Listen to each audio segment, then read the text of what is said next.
Hi, everyone. Thank you for joining the CCAPA program today entitled Preserving the Past as We Plan for Our Future. It's our hope that this will be the first in a series of trainings where we can learn about integrating archaeological resource preservation and municipal planning in Connecticut. As planners, we face many challenges when we push beyond the typical requirements for development, especially at the municipal level. So to help us navigate this important subject, we have invited Dr. Sarah Sportman, Connecticut State Archaeologist, yes, we have one, and Stefon Danczuk, Archaeological Circuit Rider with Preservation Connecticut, to share their insights and some tools that we can use. Dr. Sportman is an archaeologist with over 20 years experience. She has studied the archaeology and history of Euro-American and pre-colonial indigenous groups in the New England region and New York. Before becoming state archaeologist in 2020, Dr. Sportman worked as a cultural resource management archaeologist for firms in Connecticut, Rhode Island, and New York, conducting archaeological projects related to construction and development. Archaeologist Stefon Danczuk works closely with nonprofits, municipalities, and private citizens in his role at Preservation Connecticut. With years of experience in cultural resource management, Stefon is well equipped to identify and mitigate impacts to cultural sites. I am proud to introduce these two talented, noteworthy archaeologists today. Welcome, Sarah and Stefon. Thanks. Thank you so much. So yes, hello, everyone. Thank you for joining us today. Myself and Dr. Sportman will be talking about a few subjects. We're going to start by covering, a range of archaeological resources, how we identify them and what those look like, so that you all have a better idea about what the typical, archaeological survey might look like. We'll also talk about sensitivity assessments and surveys for identifying those resources. And then we'll look at a number of existing municipal regulations that we've identified that look at archaeology and historical resources for avoiding any impacts to them. And then we'll also go over some funding sources as well. Great, Stefon. I just want to let everyone know here today that if you have any questions, please put them into the Q&A, and we'll take strategic stops between the speakers today, and we'll ask, see if there's any questions and have the archaeologists respond to them. Thank you. Okay, so we're going to start with a little bit of background just on archaeology in Connecticut, how it happens, why it happens, what types of resources there are out there that we're looking to protect and preserve, and then talk a little bit about the process for how that works at the state and federal level, and how that can also occur at the municipal level as well. So I'm just going to start off with just sort of a general discussion of archaeology in Connecticut, right? So archaeology is at a basic level is the study of the human past through the physical remains of people's lives, the things that they left behind, right? And this includes their architecture, their food remains, cultural features, and cultural landscapes that people used and interacted with in the past. Most of the research done in Connecticut and in the United States in general is compliance-driven archaeology. That means that it's mandated through various state and federal regulations that are very similar to the environmental laws that surround development. And these archaeological projects are generally triggered when there's particular types of state or federal permitting or funding, or particular state or federal agencies involved in a project.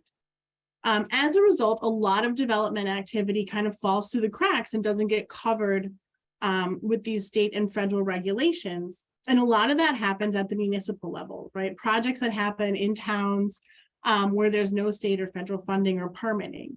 And some towns have decided to add cultural resources regulations to their own planning and zoning to help mitigate this issue. So we're going to talk a little bit about the types of resources and then some of those towns later on. So preservation of archaeological resources can happen in a couple of different ways.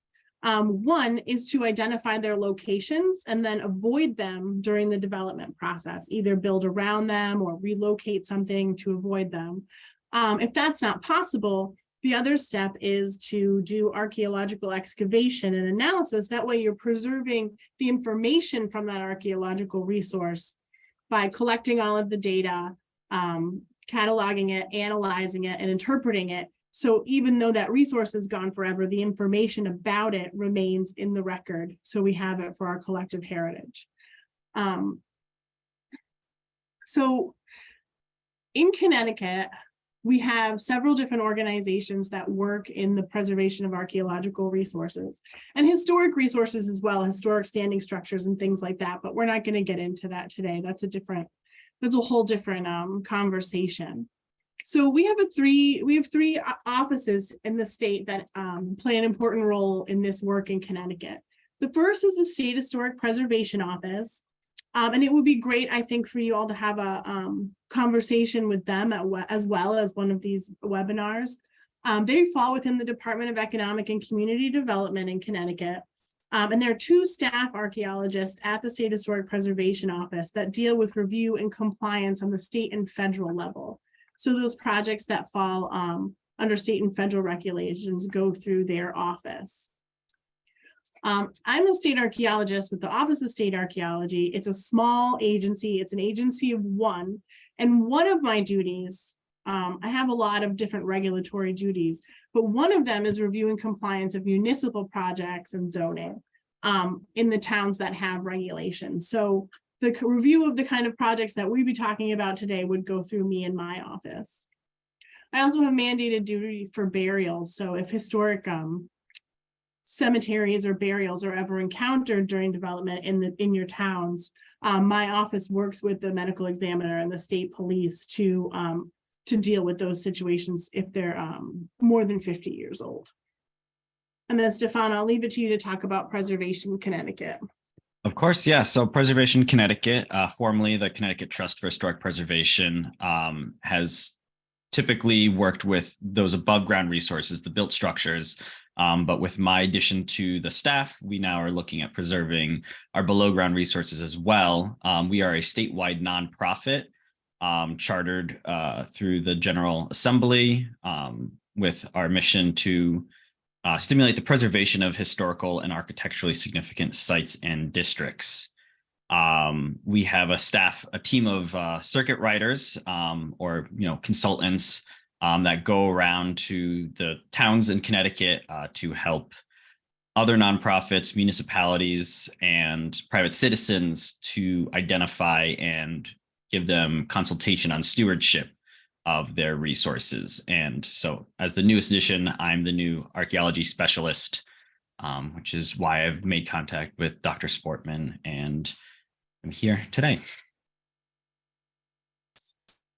Okay, so let me just talk a little bit about the very basics of archaeology, and then I'll talk a little bit about how my office reviews municipal projects when they come through to look for archaeological sensitivity and decide whether or not to recommend an archaeological survey as part of the work that needs to be done prior to development. So at its most basic level, as I said before, archaeology is the study of past human society through their material remains. And most people, when they think about archaeology, think about the artifacts, right? The stuff, the projectile points, the broken dishes, the animal bones from people's meals. And that's part of it. Part of it is about the stuff, about the material things that people left behind that you can pick up and move around like artifacts. But it's only part of the picture. And part of the reason why it's important to do archaeology in sensitive areas is because these things, these artifacts are meaningless without the context from which they come. So our understanding of the soil context from which something is recovered, the other materials found in association with that, what's going on in the broader landscape, how all these things tie together, that's all critical information for actually interpreting and saying something meaningful about the past through these material remains. So the materials that we find are a reflection of people's past activities, right?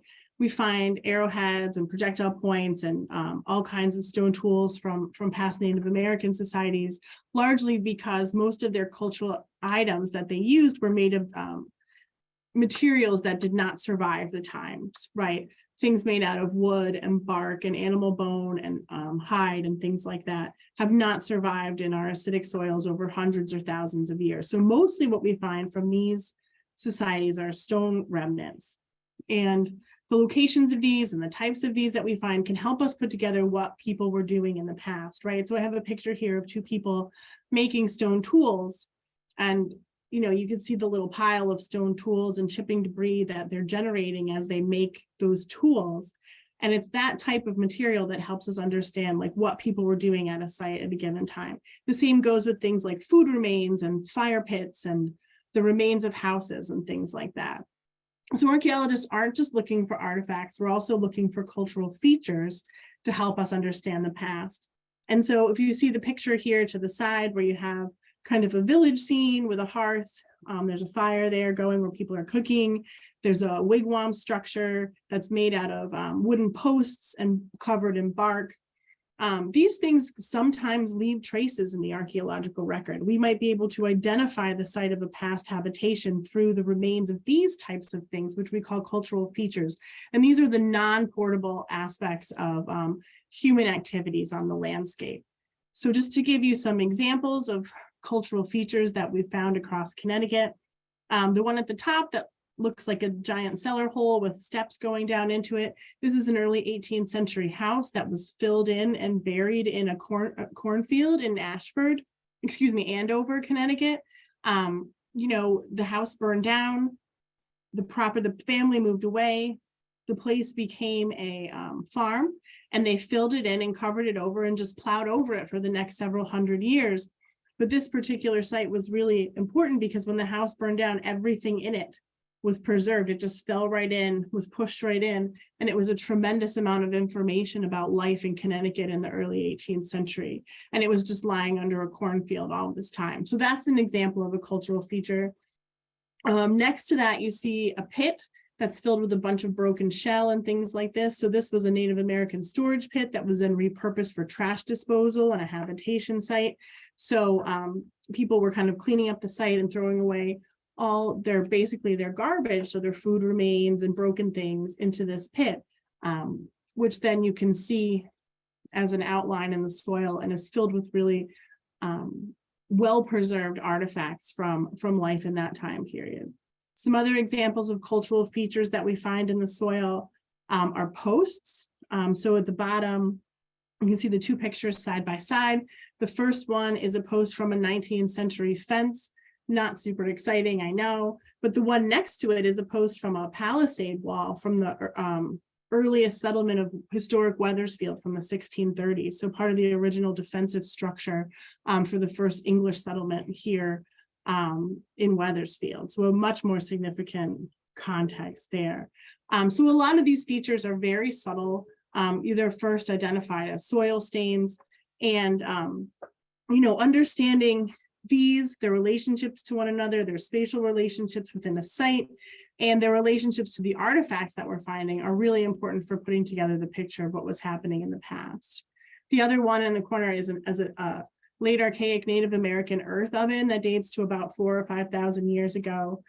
This was found actually during a development project in Glastonbury. So those are just some examples. Another really important cultural feature that pops up sometimes in development projects are human burials. Connecticut has a landscape that has been occupied by people for well over 12,000 years. People have lived and died on this landscape for all of that time. And many of those societies, including Native people in certain time periods and later colonists and Americans basically buried their dead, right? And a lot of these cemeteries have been lost to memory. Even colonial period cemeteries are oftentimes forgotten, particularly if there aren't headstones and they just kind of get lost to memory. And then somebody's doing a development project, a gravel pit, a new house, and those things pop up. And that's part of what I do as well. So these also leave stains in the soil that can be recognized. Most Native American burials are kind of oval features, darkened soil stains, whereas Euro-American burials and colonial burials are rectangular. So that's just an example of some of the types of things that we look for on the landscape or we're concerned about when we think about cultural resources that might be disturbed by development. Before we move on to the next section, are there any questions? Sarah, there was a question, and I don't know if it was covered by John Chris asked if you would discuss burying grounds, which you did, but especially friendless ones. And I'm not familiar with that. Can you explain that to us? I'm sorry, what was it? Friendless? Yes, we have many friendless ones. So I don't know, are you familiar with that term? I mean, I guess I'm assuming that means that nobody's really taking care of the upkeep or anything of that nature. Yeah, I think that it is a situation that occurs across the state and across the region as well. It's something that we're really starting to think about more at the state level and have conversations about how to deal with preservation of those sites. There is a new grant program for burial grounds, historic burial grounds, that we were going to talk about a little bit at the end. And that's more for helping to kind of define the boundaries and to figure out, if people are buried in locations where there are no stones and things like that. It involves ground penetrating radar and geophysical survey. But it is an ongoing conversation at the state level. And it's been really challenging to get resources to help with that so far, but we are thinking about it. Was there anything you wanted to add from the preservation CT side, Stefon? No, I mean, we've encountered some of these things before, and it does come down on that local level for concerned citizens to attempt to make those kinds of nonprofits. And then from there are resources available like that GPR grant for funding to then preserve and protect those sites. Yeah, but overall, it's been a huge challenge. I know the Connecticut Gravestone Network has worked with a lot of towns, but again, that's mostly a one-person organization. And they're just completely inundated with call requests for help. So it's certainly something that we need to think about more as we move forward. Thank you. So, the chances of finding all of this stuff on any given project area, it's not always going to be the case. It's not even often going to be the case, but we do know from many, many years of archaeological research and archaeological survey across the state that certain environments and certain locations are more likely to have archaeological sites from certain periods. And certain areas are just more sensitive than others. So I kind of wanted to talk a little bit about how we think about archaeological sensitivity and how if a project came across my desk, I would think about the factors I would take into consideration when I try to decide whether or not to recommend an archaeological survey prior to development. So, our landscape, as I said, it's been occupied for more than 12,000 years, and there's a range of different sites on the landscape. So there's indigenous sites, Native American sites are what people, I think about first when they think about local archaeology. And those are everywhere, and they vary in size from large village sites that are generally found more in our river valleys and in coastal areas to small encampments and fishing sites and things like that that are found in the uplands and along rivers and near waterfalls and things like that. The historic period archaeological record dates back to around 1600, and it just, includes things like house sites, trading posts, industrial sites in the more modern period, military or battlefield sites, burials, cemeteries.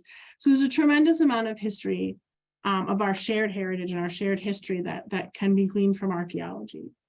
So when I first get a project, what I like to get from people is development plans and, a good map that shows me exactly where development is planned and what is going to happen. Is it going to be a subdivision with a couple of houses and they're going to have driveways and septic systems and things like that? It's really important to have that stuff on the plan so I can understand what the impact of a project is going to be to a particular parcel of land. And then I take those plans and I look at them and under a variety of different circumstances. So I overlay the plans in GIS and check on the environmental variables. What are the soils like? What is the topography like? How close is it to fresh water? That sort of thing. The types of things that drew people to particular landscapes in the past are very similar to the ones that we use now to decide what's a good place to build a house or a good place to build some kind of structure, right? You want an area that's high and relatively well drained.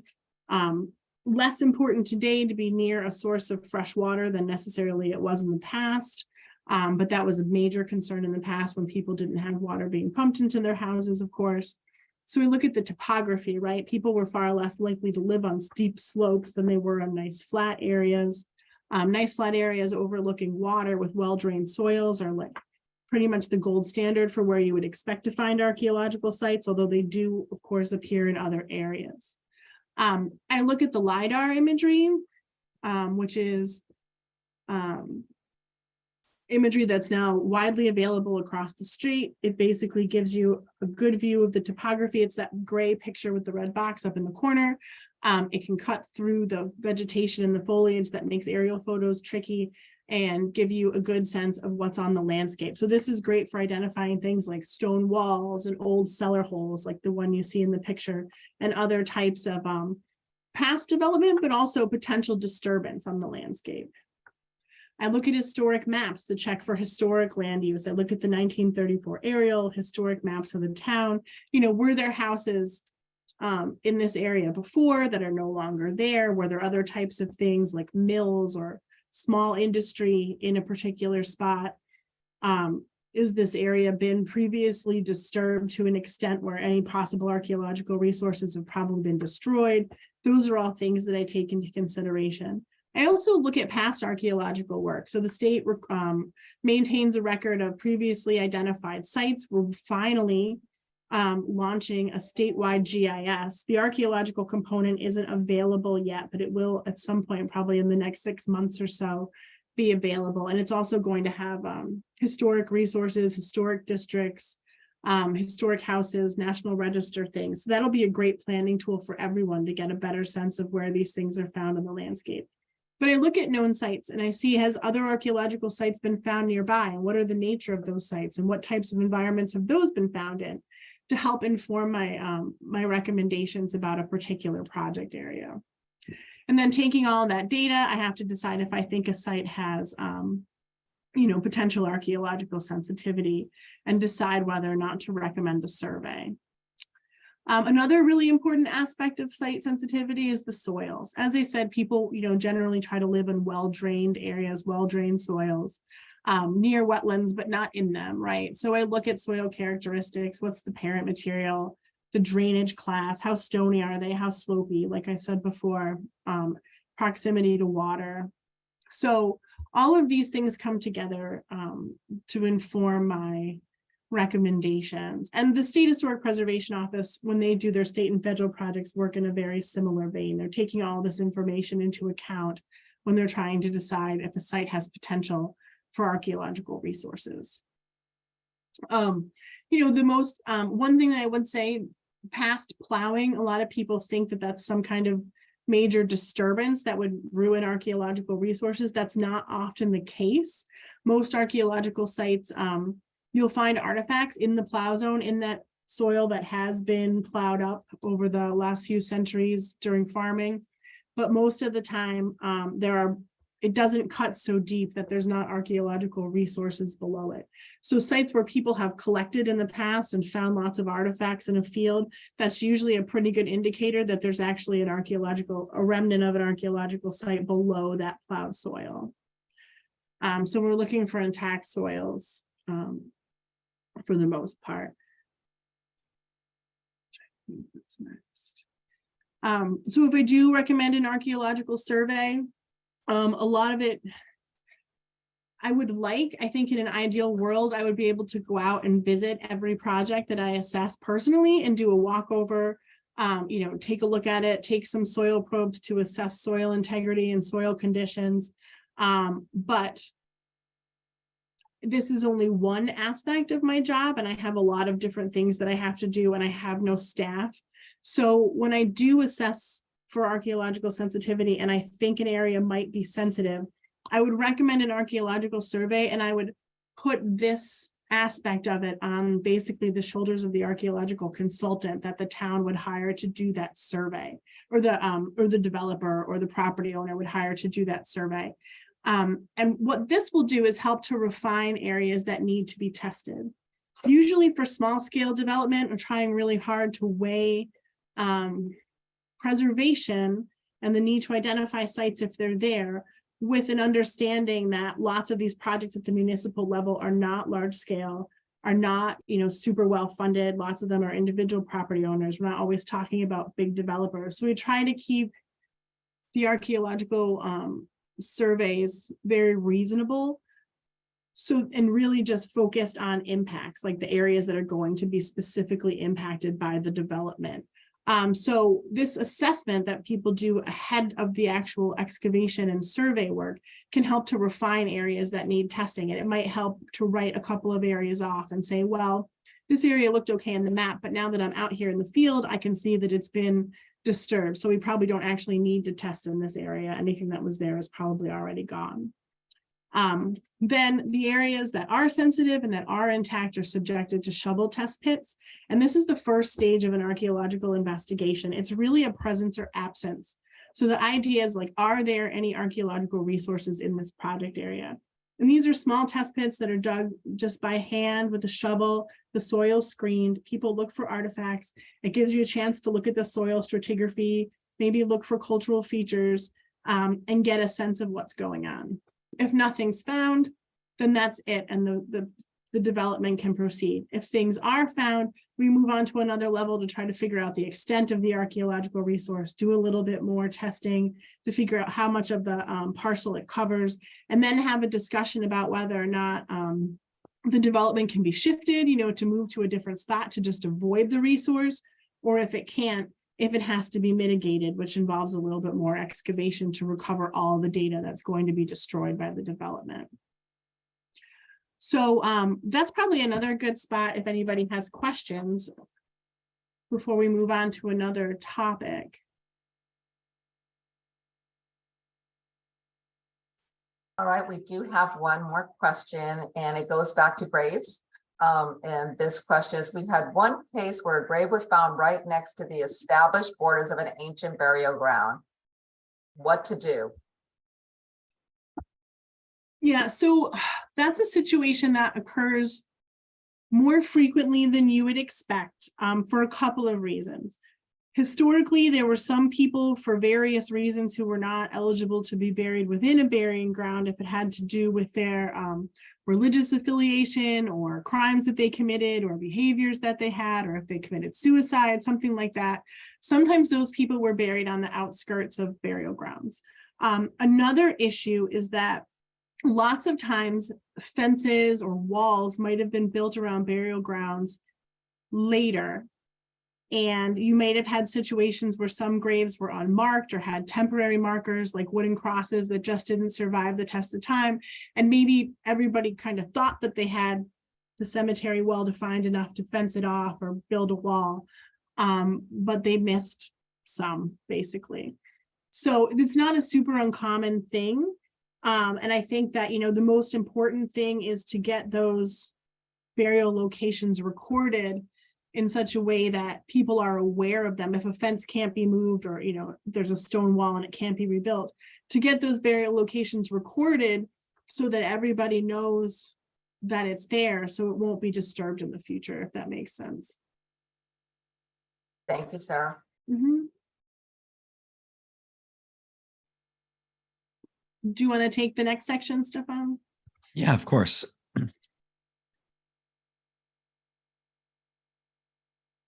So with a lot of what Sarah was talking about with those surveys, how they get triggered, varies in a lot of ways. But one of the ways that municipalities can ensure that these resources are being protected is through their planning and zoning regulations. So we've gone through, through past work and through some study to find out what kind of towns out there have some mention, and some of these are literally just the mention of archaeology within their planning and zoning regulations. So if any of you have them and you know about them in your own, please let us know. We'd be happy to see those because we're hoping to work with municipalities and iron out some of these planning and zoning regs to ensure that archaeological resources are protected under them. So a few that have those that mention archaeology are Andover, Avon, Bethel, Coventry, or Warren. And a lot of these are around permitting for subdivision lots. And all it calls for is that in the site plan, that the location of any historical or archaeological sites be identified. And this is both for larger projects that might end up going through to the state and the State Historic Preservation Office that would have to look through, but also for smaller projects, just for towns to understand those resources that might be impacted. Some will go so far, like Coventry wants to look at, boundaries of wooded areas, location of specimen trees, location of historic and archaeological sites, stone walls, built features such as foundation dams, etc., where they just want to know, they want a nice planned map. Also, in these ideas of planning and zoning regs, you have demolition delay ordinances that mention archaeology. And a lot of times these are just simply coupled with the historic resources because, there's not always going to be a demolition of an archaeological site by itself. It would be if that site is connected with a historic structure.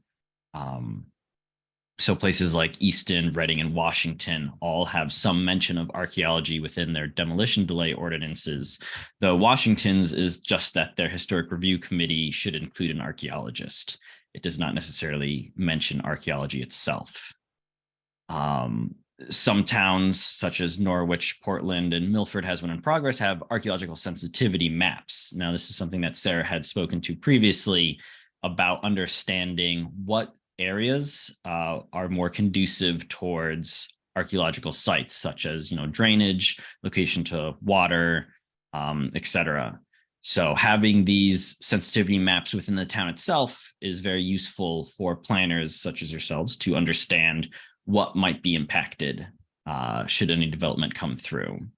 And a question, something that me and Sarah had been talking about, is concerning these regulations, and especially around development.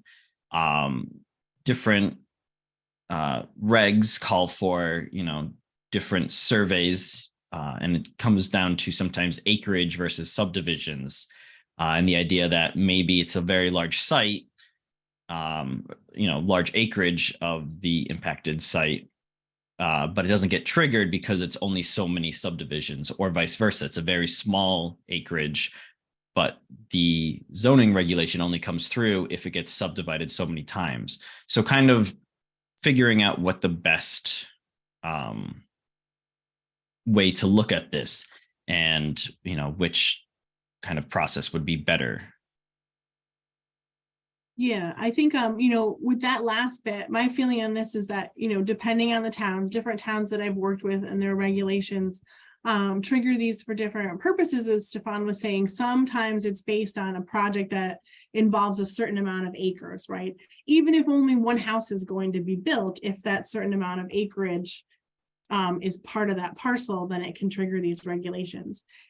So that kind of leaves you open, like, well, that's a pretty minimal disturbance, right? One house in a big area versus a smaller area that might not hit the regulation threshold for acreage, but is going to be very heavily disturbed if like 5 houses or 8 houses are going to be built in it close together.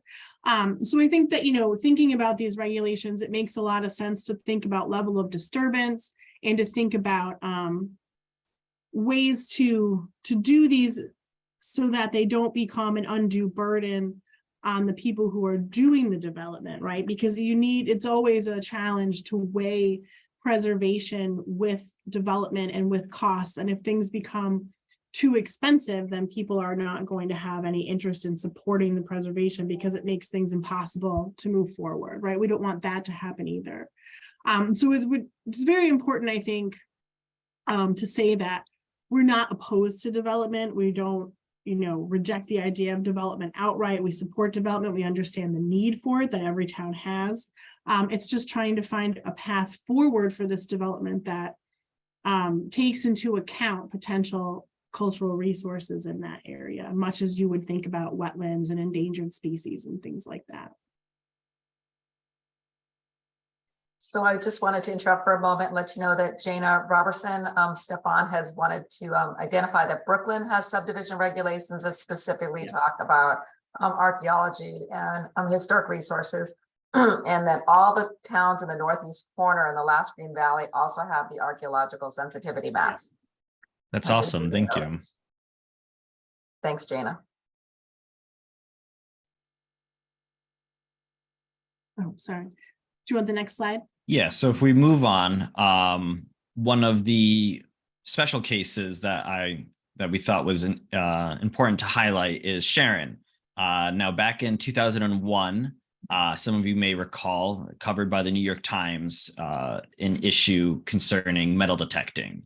The title was "A Controversy is Unearthed in Sharon." And this was kind of what was painted as older town historians versus hobbyist metal detectors fighting over rights to the town green and whether or not metal detecting should be allowed. And it did end up going through that the ordinance was passed, putting a $100 fine on anyone caught per day. And there was this outcry of hobbyists concerning this, saying that it's town land, it's their right to go out there. While on the other side, the idea was that this is town land and that its history is the people's. So when an individual goes out there and metal detects and then takes the artifacts home, they are essentially robbing the town of their cultural heritage by taking it for themselves. And it comes more into that where, as Sarah was talking about, when we do archaeology, the context of these artifacts is incredibly important. Finding a coin that's old in the ground can tell us many different things, such as how old that site was. Of course, the coin could have been dropped there decades later. And, that's also important for us to know about the types of use that's going on. So when hobbyists come through and start metal detecting and removing artifacts from their context, they are causing issues for future archaeologists should they come through and do these kinds of surveys. And it was an interesting case and something that I think a lot of towns need to take a look at and understand what's going on their properties, and ensuring that metal detectors aren't coming out and, in a sense, stealing from town histories. Yeah, and I think that this has become a more pressing issue, certainly in the 21 years since this regulation was passed, because metal detecting has become a tremendously popular hobby, right? There's all kinds of shows on TV about metal detecting and treasure hunting and things like that. But at the same time, there's been a new alliance that's kind of forged between metal detectors, communities, and professional archaeologists. And a lot of this has surrounded battlefield archaeology, where we've realized that working with skilled metal detectorists is actually a really, really important way to help understand battlefield and military sites. So the National Park Service now has a military battlefield grant program, and a number of these grants have actually been used in Connecticut to research battlefields of the Pequot War, the Revolutionary War, and other conflicts. And metal detecting in these cases, what they'll do is they'll go out and survey the battlefield based on historic research and maps and things like that. And the metal detectorists can identify, metal objects that would be related to, musket balls, gun parts, dropped objects like buttons and pocket knives and things like that. And then these things, the locations of all of these things are recorded, and you can actually create a map of the battle in many cases based on these things, based on where the musket balls landed, based on where people dropped things. It's been incredibly successful for mapping the battlefields of the Pequot War. Dr. Kevin McBride at UConn has done a lot of work on this, and they've been able to map battles. They've been able to map troop movements across the landscape, retreats, things like that. And in the Pequot War case, it's actually led to the identification of some 17th century Pequot habitation sites and military campsites where troops stopped and stayed over. And it's really, really shed a tremendous amount of information on that time period and what was going on in the landscape. And it's such a complex narrative. So it's not just, one musket ball or one button or one thing. So it's just another thing for towns, particularly towns that have a history of military conflict or town greens where people, basically did training exercises and things like that. These are important things to think about. It's a totally different situation on private land. If people have permission from property owners, there's nothing that, there's nothing to stop them from doing it, but it's something that we might want to think about in terms of our collective land or collective property in terms of towns and things like that, because it really is a part of our shared history and heritage.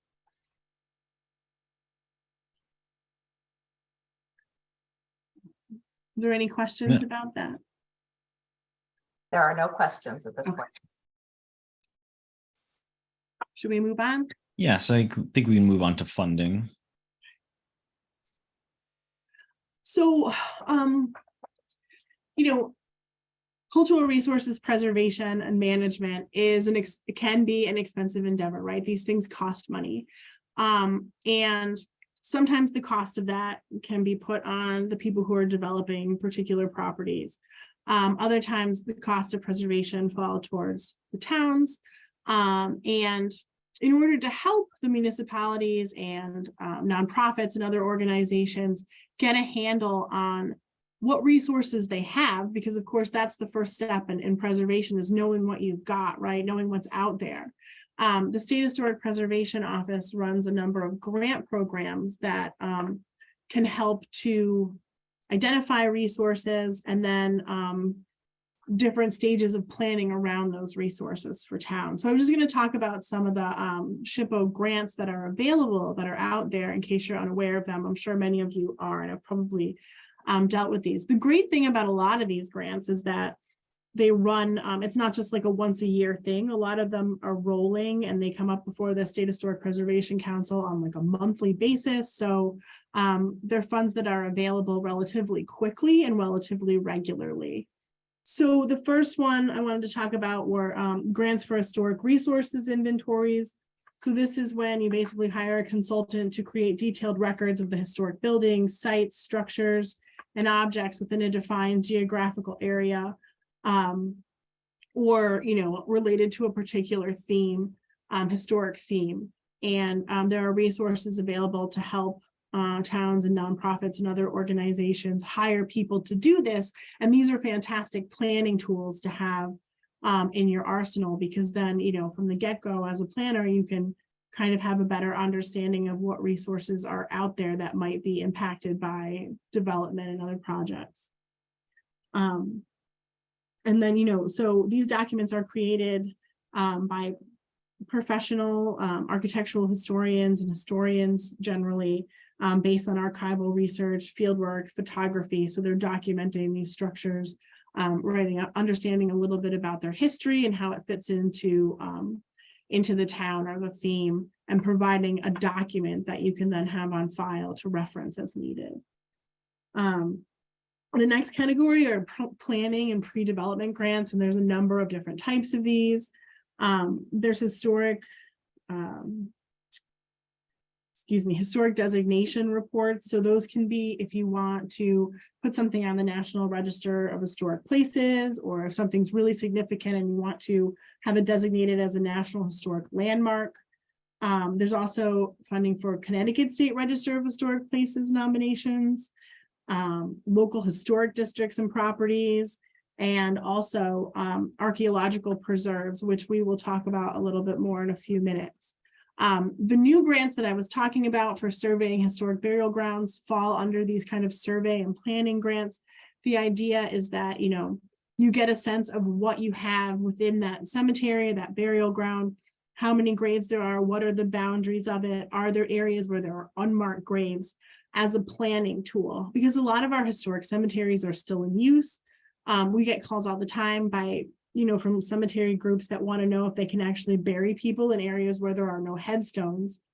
And other than going and digging and looking for soil stains, ground penetrating radar offers the best option for identifying the location of unmarked graves, because it picks up anomalies in the soil profile. And, enough work has been done that we have a really good sense now of what burial anomalies look like in ground penetrating radar. So this new grant basically provides $5,000. A lot of these grants are matching grants where the applicant has to come up with matching funds or in-kind contributions in terms of time and things like that.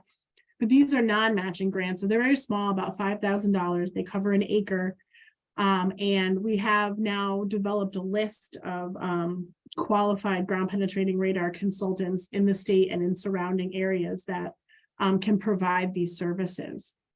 So that's a thing that we're really excited about. And we're hoping that it's an important first step in working towards more resources for helping with historic cemeteries and the friendless cemeteries that we were talking about before. There's also grants for municipal historic preservation planning reports to assist municipalities with integrating historic preservation and understanding their cultural resources and the planning process and design. They can be used to hire, again, a qualified consultant to complete pre-development studies of historic resources. These can be historic structures reports, adaptive reuse studies for existing historic structures, structural soundness studies to figure out if renovations are necessary or feasible financially, condition assessment reports. We have this great building in our town. We want to use it. We want to save it. What's wrong with it? What do we need to do to get it up to speed so it's a useful building? Is that something that we can afford? Architectural plans and specifications for renovations, and also survey and planning grants can be used for archaeological resources as well, to do baseline archaeological background research and surveys to figure out if there are archaeological resources in a particular area that might be a potential issue for future development. And then finally, there's partners in preservation grants, which provide matching reimbursement to Connecticut municipalities and nonprofits for projects that advance the goals of the State Historic Preservation Office. So these are related to education, public education, promotion of historic preservation, outreach, and that sort of thing. And all of these grant resources, information about them is available on the State Historic Preservation website.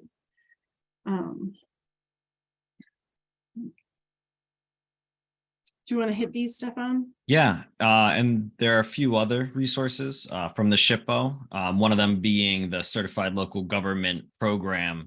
For those unaware, a town can apply for this designation, and it opens up a few more avenues for funding, while also, as Sarah had mentioned, there's a few matching grants that under this program would no longer be matching should the town apply for them. And there's a number of training programs, and you can apply through the state's website as well. They also have the Threatened Properties Fund grant, which, while it is focused on built historic structures, there's nothing to say that should an archaeological site be threatened, especially with climate change and rising waters, these funds could potentially be used in cases like that to help protect those resources. So understanding, the funding that's available, important for preservation. Okay. And then we also have within Connecticut the Archaeological Preserve Program, which we've had for many, many years now. And there are more than 40 archaeological preserves that have been identified across the state. This is a program that's administered through the State Historic Preservation Office, and it provides a variety of different real protections for archaeological resources. So one of the issues is that, there are very few penalties for people who loot archaeological sites, destroy archaeological resources, that are known. The difference is known burials are protected under statute in Connecticut. And, even with the metal detecting ordinance in Sharon, that's a very minor fee. It's $100, which may or may not serve as a deterrent to people depending on what their goals are. But these archaeological preserves, if a really significant archaeological resource is identified, and is it, portions of it are intact, they're still there. These areas might be eligible for the Archaeological Preserve Program. These provide real protection, so there's penalties for disturbance. Any work that needs to be done in there, any archaeological work or research would require a permit from the State Historic Preservation Office. And this comes with a lot of background research to establish the significance and kind of understand the importance of this. Lots of times they're associated with these booklets, these public history booklets that come out through the State Historic Preservation Office, where these resources are thoroughly researched and written up based on the past archaeological research that's been done and historic research. And they become great resources for public education, for people learning about resources in their town and the state of Connecticut. These require a listing on the state or national register of historic places, but in these cases, there are real penalties associated with disturbance. They do come with, all kinds of restrictions as well in terms of development, which means that it's really important for property owners, be that a town or an individual or an organization, to be completely on board with this and have, to agree to this, basically being part of this archaeological preserve program, because it really does have strict limitations on what you can do with the property. But it is our best tool for protecting really significant archaeological resources in the state. And it's a great opportunity for public education as well. Sarah, really Yes. quickly, there is a comment, not necessarily a question, and it's perhaps it'd be useful for the Office of the State Archaeologist to draft a recommendation, maybe a template to regulate metal detecting for municipalities that they can consider. Is there anything out there already prepared that planners can use, or is it something that you or Stefon might be able to work on to help planners in Connecticut? I think we could definitely work on something like that. And I would like to do that in collaboration with Stefon and also with the staff archaeologist of the State Historic Preservation Office. I think the four of us could get together and maybe really think about what would make sense for that and draft some possible, sample regulations. I think that's an excellent idea and I would love to do that. Thank you.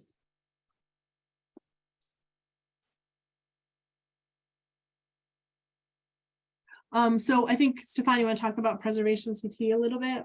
Right. Yeah. So as the newest component, I guess I'll say, to resources for archaeological preservation, a lot of what Preservation Connecticut has done for historic structures can be translated into archaeological ones.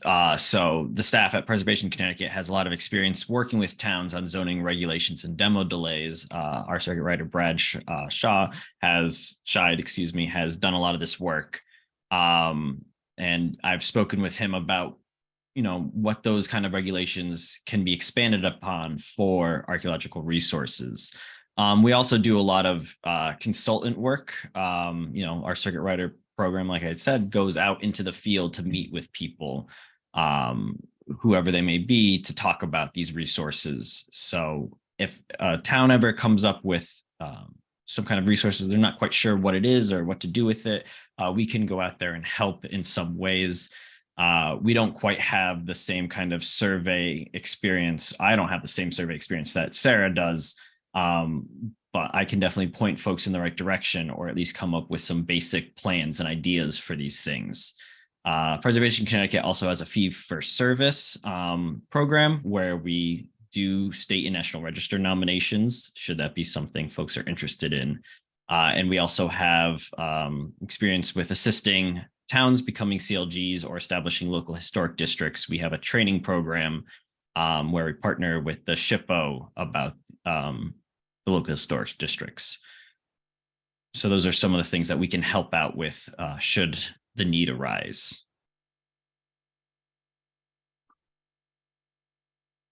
So I think that's pretty much all the information that we were going to present on. But again, I would open up the floor to any kind of questions or discussion about anything, suggestions on your end for things that you would like to hear from us in the future, because we'd be happy to do, additional presentations that are more guided by your needs and your questions.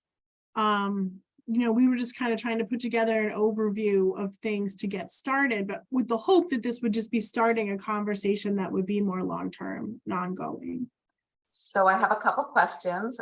So this one I would say is for you, Stefon. Have you checked plans of conservation and development for municipalities regarding anything, including archaeological resources in the POCDs? Have you taken a peek at those? I have not. That was not a resource I thought to check, but I will definitely look into that more for seeing, who's got those plans in place.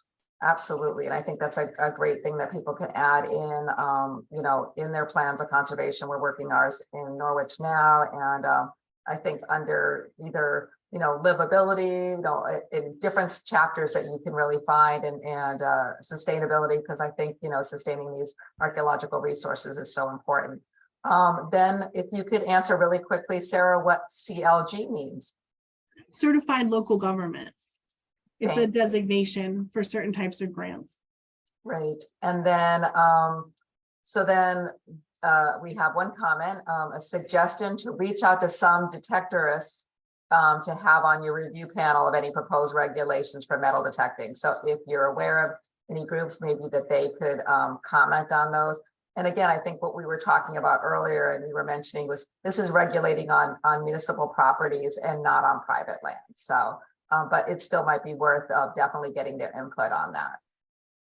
Yeah, definitely. And it's become more and more apparent, over the last several years that traditionally archaeologists and metal detectorists have a very contentious relationship, right? We've been kind of set up against each other, but there's been more and more projects where we've been collaborating, and there are a number of metal detectorists across the state that regularly collaborate with archaeologists and archaeological survey work, because we've learned that particularly for historic period sites, a skilled metal detectorist who's systematically surveying an area can actually be a really good first kind of line of archaeological survey for certain types of sites. And we work with them more often now.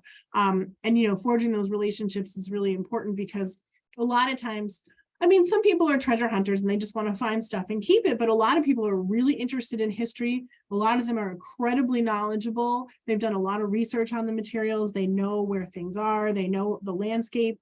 And they can be incredible partners in our archaeological research and survey. So, integrating these two communities is really important, I think, moving forward. And I think it's a great suggestion to include that community in any discussion of regulations. So a couple more comments and questions here for you. Either one of you can answer this. How do you become a CLG? And once you are a certified local government, what does that imply? What's the benefits of it? And is there a cost to become a CLG? I don't believe there's any cost. There is a application process you would do through the State Historic Preservation Office. Looking at, what the town's looking for. I don't have the full list here, but it's a program that's supposed to create a stronger partnership between the town, the state, the federal government. The program is actually at the top level created by the National Park Services. So it would be working through all these processes to strengthen at the town level preservation projects. And I think one of the biggest things is this additional funding source that is available to certified local governments. So would you start at the SHPO office if you were interested in doing that? Yes. If you go, just Google search Connecticut SHPO certified local government CLG, and you can get to their page, and they have the whole process there, and you can reach out. Mary Dunn, I believe, is the administrator there. And then someone asked where they can get a list of the certified local governments, and that's probably directly through SHPO, I'd imagine. Yes. Okay. And then as someone's comment, and looks like a question as well, is as a transportation planner, we would request historical environmental review, wouldn't request it until the design phase. Is there any accessible mapping resources like National Diversity Database mapping for historical assets that be applied earlier in the process? I think that, that really goes to those maps that we talked about a little earlier. Do you want to talk about that again, Sarah, and what communities have? Yeah, so some towns have, and survey and planning grants can be used to help develop these maps. Some towns have created maps of archaeological sensitivity across the town and also recorded archaeological sites. I would say another resource that's going to become really helpful for this in the future is going to be the new GIS database Right now, it's publicly accessible for standing historic structures and National Register districts and things like that. So you can look at it, across the entire state, or you can look at a small area, whatever. The archaeological component of that is going to be restricted access, but that access would likely include people like planners. And there'll have to be an application process to get a password and things like that to log in to access the archaeological aspects of this. But that would give people access to information about locations of previously identified sites, locations of previous archaeological surveys, and also the site forms and site survey reports that were done on particular areas to help figure out what might have already been identified in a particular area or what might likely be in a particular area. So Sarah, do you think with the new cultural resource GIS that has just launched, I think it launched last week, and but it doesn't, I don't believe, have the archaeology on there yet. When that launches, will it have areas of sensitivity? I know that I've used maps that we have low, moderate, and high sensitivity, and that's how I've used those. It doesn't tell anyone what those resources are, but it just lets us know that those are maybe areas that we should be concerned about, especially the high. Yeah, so this is not going to have that kind of information. It's going to have actual locations of specifically identified things. But that's important just in terms of knowing what's been found in a project area before. You'll be able to see if it's in a historic district. You'll be able to see if there are, National Register listed structures and archaeological sites within your development area. So at least that would be a good indicator that, there might be something going on there that's going to require additional work. So Stefon and Sarah, if I'm looking at a plan and I'm a planner and I look at this GIS and it's going to show me where these sites are in nearby proximity, is there a distance or an area that I should go, this new development is within a quarter mile of this resource? Should I be concerned and then think about maybe sending this project on for you for your review? Is there anything that they can use without having a sensitivity map that gives them some range of what they should use as a guide? So, to know when it's an appropriate time to forward an application onto you. Yeah, so traditionally for archaeological assessments, if a consulting firm was going to do one, they would look at all the documented resources within a mile of a project area. And that's, variably useful depending on what happens within that mile, right? Like sometimes it can be completely different topography. It could be a different town. It could be a different landscape. I would say, in terms of project impacts, it's probably really a little bit smaller than that, probably more like within a quarter of a mile or half a mile. I would take those into account. And particularly with archaeological resources, it's much more complicated, I think, with standing structures, because then you get into things like view sheds and all kinds of other complicated issues. But with archaeological resources, we're thinking about direct impact, right? Like this project is going to create ground disturbance that is going to destroy an archaeological resource, or it's going to, build something right on top of an archaeological resource or something of that nature. So for archaeology, it's really that broader look is really more about contextualizing what you might find and what's been found in the area and kind of understanding the land use history of that area. But for project impacts, it's really more about like what's happening right there where there's going to be disturbance. Okay, great. A couple more. So the GIS that just came out, the cultural resource mapping, who is hosting that? Where is that data hosted? SHPO. Okay, so SHPO is keeping that updated. And what I can do is I received that link recently, and I will put that out. I can send that to Evan, who has the list of people who are on here today, and we can send that link out.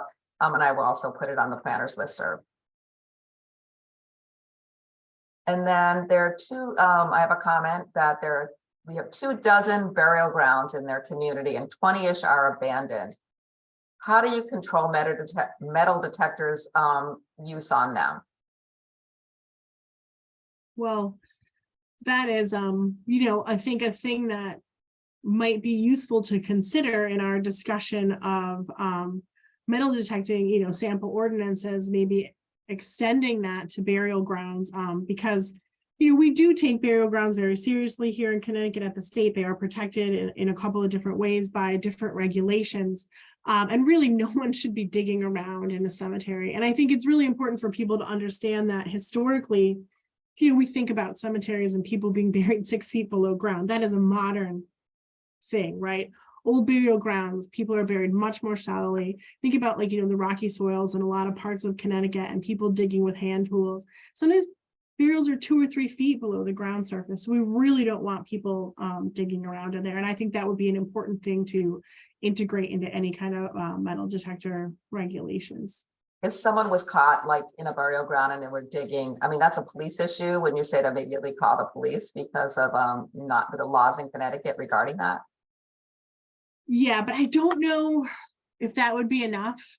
I mean, I think they'd probably chase them off, but I'm not sure it would be enough to get like a real penalty unless you actually disturbed a burial. So I think it would probably, if that's a thing that's been happening, which is kind of strange, actually. I'm not really sure what you'd want to find. Mostly just things that people would have dropped visiting graves, I guess. But anyways, I think that it's something that would have to be more specifically, I think, written into regulations to have an actual penalty attached to it. Right. So I have a question. Sarah, one of the reasons I'm so interested in archaeology, and I have always been in my life, is but I also went to the archaeological school that that you run with OSA in the summer. Can you share that with planners? Because maybe there'd be others that'd be interested in taking that training like I did. Yeah, so the Office of State Archaeology, as I said, working with municipalities on cultural resources preservation is only part of the job. A big part of our job is public outreach and public education. And in conjunction with the Friends of the Office of State Archaeology, which is a nonprofit organization that supports my office because I have no staff, we offer volunteer opportunities so people can go out and work on archaeological sites. And with that comes training in archaeological methods, artifact identification, paperwork, recording data, mapping, that kind of thing, all the things that archaeologists do. And it's a great opportunity to get a better sense about the way we do things and what we're interested in and how we kind of put all the pieces together to tell the stories of life in the past. So this year, our big field project is going to be in May and June in South Glastonbury. If people are interested in volunteering and coming out, you can certainly send me an email about that and we'd be happy to have you for a couple of days. The Connecticut State Museum of Natural History also runs kind of a more formal adult field school where people can sign up and take a field school for a week, much like students would at the university level to prepare for a career in archaeology. It's a shortened version of that. Those are usually like 4 to 6 weeks, but this is a 1-week program where you would learn all of those things in kind of a more formal context. And that is going to be, I think, the week of August 7th this year. Okay, so a couple more comments. This is Jana Robertson. She said she was wondering why CLEAR wasn't the person to be using the GIS or putting out the GIS data instead of the cultural resources coming from SHPO, because UConn and the CLEAR program really has so many data layers. Do you know why that was not working with CLEAR on this specifically? This was a state historic preservation specific project. So by statute, both the State Historic Preservation Office and the Office of State Archaeology have maintained archaeological site files, the state archaeological site files, and the reports, which are a big component of this. And they also maintain, all the copies of historic standing structures, reports, nominations, and all that kind of information as well. So it was basically a project. It basically came out of the Storm Sandy work, where we had gotten money to do work documenting the resources that were threatened in the southern counties of Connecticut due to the big storms like 10 years ago, right? And so during COVID, they got another grant and spent a lot of time when people weren't able to function in their normal capacities, putting all of this together and getting this online. And most states have something of this nature. Massachusetts and New York have had them for years. So getting Connecticut there was a huge coup for us. But it made a lot of sense to host this through the State Historic Preservation Office, because that's really where all this cultural resources data is kind of stored and organized. Okay, then I also have just an anonymous tip that says historically family members would leave coins for those who have passed as tokens of luck on their journey at cemeteries. So Yeah. that may be why that people are looking for those coins. Another good reason to make sure that that doesn't happen, because those are clearly not supposed to be removed. So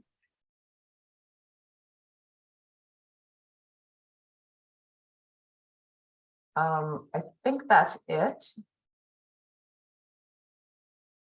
I don't see any more questions this moment. The other question was about, well, it wasn't really a question, it was a comment that CTECO at UConn was another person or a group that would be potentially maybe where the data could be accessed to for the GIS. So maybe integrating those from planners to not have multiple sites to look at, I think is really the suggestion. You know, and I understand, we understand where the program came from to be able to do this GIS layer. And it's really, I already went on to, it's really interesting. It's great. Take a look at it. But I think it's just another site that, you know, planners need to be aware of. yeah. So.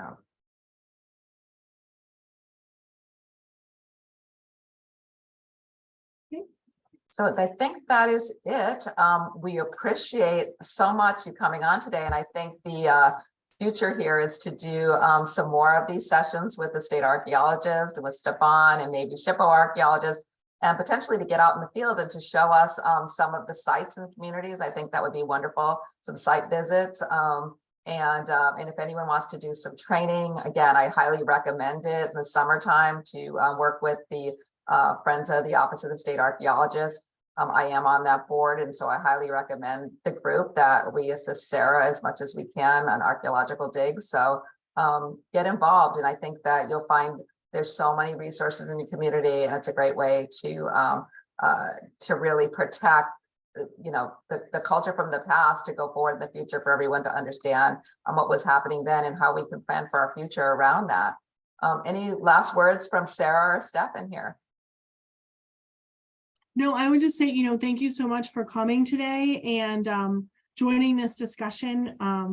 You know, I'm happy to talk to you one-on-one, and you know, I think there are a number of towns that have cultural resources regulations. They work with them on kind of a regular basis, but you know, it would be great if we could get more towns on board with that and just started trying to think about these resources, not just at the broader kind of state level, but also in our backyards. Absolutely. Thank you so much. Everyone really enjoyed your session, and we look forward to doing this again. Thank you so much, everyone. And thank you, planners, for joining us today. Thank you. Thank you all. Bye.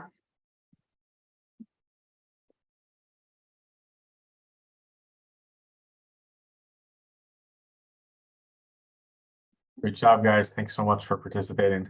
Yeah, I think it went Of course, well. thank you. Yeah, I think so. yeah.